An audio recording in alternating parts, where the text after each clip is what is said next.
All right, welcome in. It is the Breer Report for March the 28th. The owners' meetings begin in 2 days. We're heading to Florida for that. And we are getting into the teeth of draft season here. That means pro days, that means private workouts, and we're going to be covering a bunch of those things here too today on the Breer Report. We'll start with the owners' meeting, and there's a lot of business that gets done at that owners' meeting that I know a lot of fans aren't all that interested in. They'll be handling some business when it comes to international. They have 7 games being played overseas in 2025. They have television deals to talk about. They're going to improve. They're going to likely approve the Thursday night flex for another year at this meeting as well. A lot of that stuff, they'll be sorting through that stuff. There will be some announcements on the schedule, of course, over the 3 days in Florida. But I know what most fans are interested in is the rules changes. And so there are some big bucket rules changes proposals that are on the docket to be voted on over the course of the next couple of days. One is the tush push. And this, of course, has gotten a lot of attention over the years. Everybody knows where I stand on that. I am flatly against banning the tush push. The reason why, I don't think you should be banning a play that one team has mastery of. It just feels to me like a non-competitive vote. If you're voting to ban that play in particular, and it's a play, again, like the Eagles can pull it off without having guys pushing Jalen Hurts. If you watch the structure of that play and you've watched those plays over the course of years now, you see there are a lot of cases where Jalen Hurts is just getting lower, using that 500-pound squat with those linemen in front of him and being able to shove through. So I personally do not think that the owners are going to vote that through. We'll see what happens. I think it's possible, but I do not think the owners will vote that through. Another potential rules change. This one was proposed by the Steelers. This one I really like. They would allow for Zoom calls for free agents during that negotiating period, that 52-hour period from the beginning of legal tampering to the beginning of the league year. I think ultimately what they should go to is maybe a week-long negotiating period where you can't finalize deals, but guys can take visits. I think would allow for teams to get to know the players a little bit better. I think it would allow for the players to get a better feel for what they're signing up for. And this is a step in that direction. This isn't all the way there, but this is a chance for teams to sit down with players and talk with players. I really don't understand why it's only agents during that 52-hour period that can communicate with teams anyway. Nonetheless, this allows for them to do that. Would also allow for teams to arrange travel for those players that they come to a verbal agreement with for right after the beginning of the league year. So again, I think that's progress just as far as the evolution of the way the free agent period is handled. The Lions had a rules proposal. This one, I go back and forth a little bit on. It's removing the automatic first down from defensive holding and illegal contact penalties. My hesitation with this one is the way the defensive backs coaches will coach this, in that if you take the automatic first down away, if you're in a 3rd and long situation, there's nothing stopping a defensive backs coach from coaching his corners or a linebackers coach from coaching his linebackers, where if they get beat on a double move or they get beat on a break, to just go and drag the guy to the ground. Now you can say, oh yeah, well you can have 2 levels of penalty. Well, they removed that from the face mask years ago, where you used to have the incidental face mask and then you had the egregious face mask. And the idea was it was hard to legislate intent.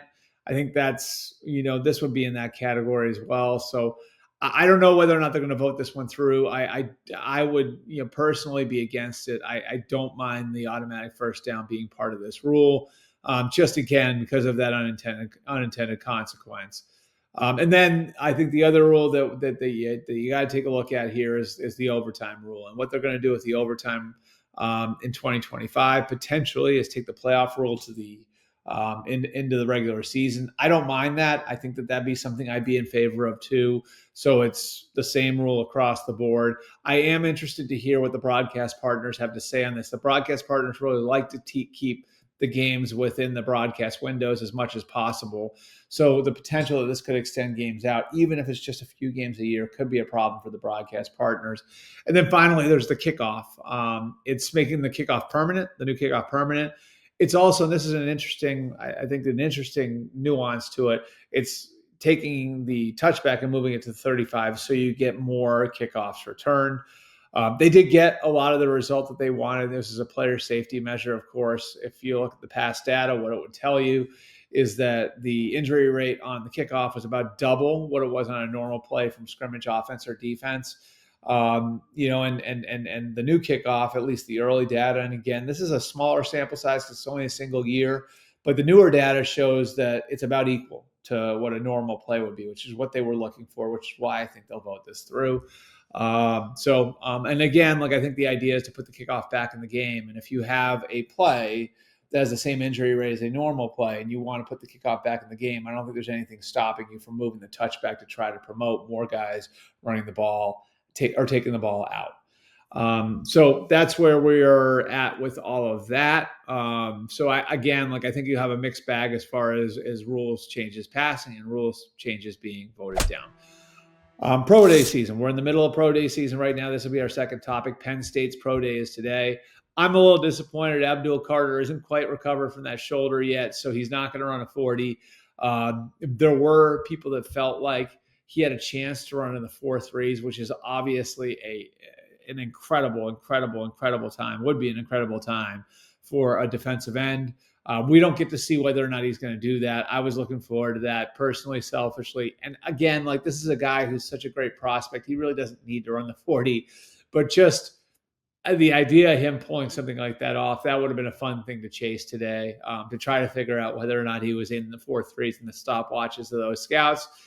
He won't be doing that, but he is going through a lot of the bigger pieces of the process now. And with the teams there in State College, it is an important couple of days for him to meet with these teams. Last night, he had dinner with the Browns with all their top brass. That, of course, is an important dinner for him. I've said all along, I think he's a really good fit for Jim Schwartz's defense. If I had to guess right now, I'd say the Browns take him second overall. He would be obviously a very good match to put opposite Myles Garrett. And over the last few years, they've done different things to fill that spot opposite Myles Garrett. This would give them a permanent fixture there opposite Myles Garrett, and the eventual guy to succeed Myles Garrett is their number one pass rusher. So the Browns met with him last night. Today, after the pro day, the Giants are going to sit down and meet with him privately. I think that's going to be a really interesting meeting too. The Giants, of course, have freed themselves up now. They're in a position now where they don't have to take a quarterback third overall. They've got two guys on their roster with a ton of starting experience in Jameis Winston and Russell Wilson. We talked about it earlier in the week. They've got those two guys for about $15 million in base pay. This doesn't mean they won't take a quarterback third overall, but it frees them up not to. The wrinkle here, I think, because I think the likelihood is they wind up with Travis Hunter. But the wrinkle here is what happens if Hunter were to go number 2 to the Browns. If that happens, then Abdul Carter falls to 3. What do you do if you're the Giants? You're invested in Kayvon Thibodeau. You're invested in Brian Burns. So how does all of that work? I think that that's really an interesting piece to all of this, and it's something that the Giants folks on hand are going to investigate and digging into things with Abdul Carter a little bit later today. Finally, our third topic, private workouts have begun, and the Titans have a contingent going to the University of Miami today to work out Cam Ward. And this is really the final piece of the process when it comes to Cam Ward. They had their 30 visit with him. They had their dinner with him the night before the pro day. They were there for the pro day.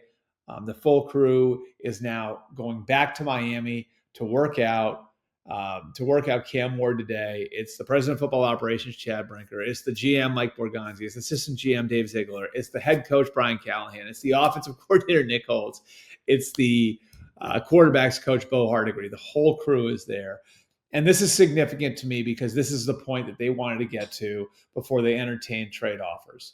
And so if Cam Ward is the favorite, and I do believe he's the favorite to be the number 1 overall pick, and they do have the information that they need on Abdul Carter and Travis Hunter and Shedeur Sanders, now we'll figure out their appetite for trading the number 1 overall pick. Once we get past this weekend, I think you start to see, okay, are they locked in on Cam Ward? Is it impossible to get that pick out of away from Tennessee?